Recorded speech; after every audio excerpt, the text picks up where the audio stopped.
One of the guys that is a free agent, David Njoku.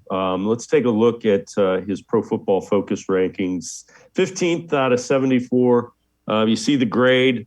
Given the circumstances, it's interesting. He has certainly played like tight end one. His blocking grade has kind of gotten better. What do you think? We've kind of danced around it. He may be able to get a bigger contract than the Browns want to give him on the open market. I mean, he could very well. Someone could throw a lot of money at him.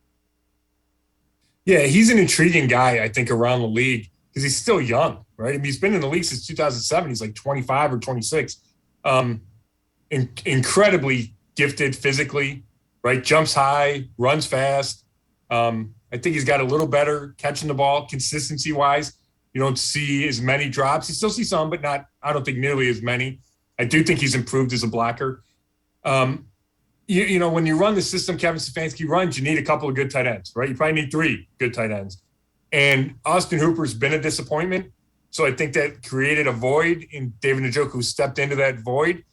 And the question just is, how much do they pay him? I mean, they're paying Austin Hooper $10.5 million, right? So can you pay David Njoku more than that? It's kind of a tricky spot. But if you let David Njoku go or he leaves in free agency because you're not willing to pay him or whatever, then you got to go replace him. And you're going to have to spend money to replace him with the guy that may not be as talented. So it is a tough spot for Andrew Berry. Well, you mentioned Austin Hooper. This is according to the Bleacher Report, every team's worst contract.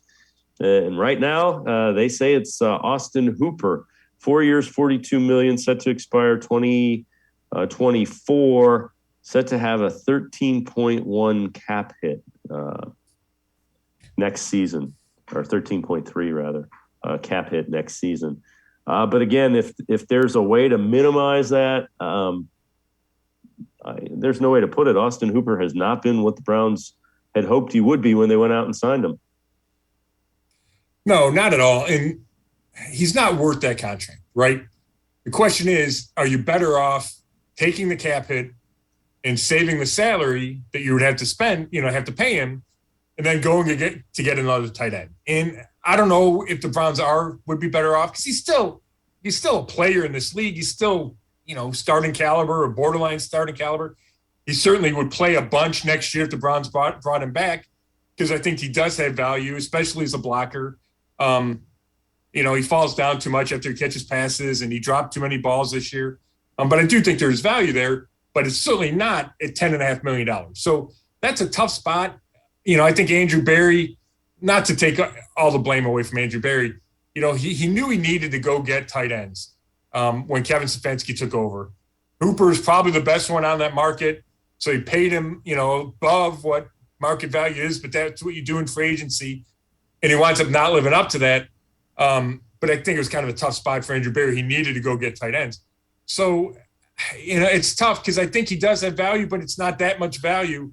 And I'm really interested to see what the Browns do because then, if they cut Hooper, then obviously you pay David Njoku, right? And then you go find somebody else. So that's one way they could go, or they could try to run it back and pay both those guys for one season, one more season. I could see that scenario too. And then you move on from Hooper after 2022 and you kind of address other needs because right now they do have what seems like enough salary cap flexibility. Yeah. Those are all the decisions that they have to make out in Berea with Andrew Berry, and they will do that in the next few months.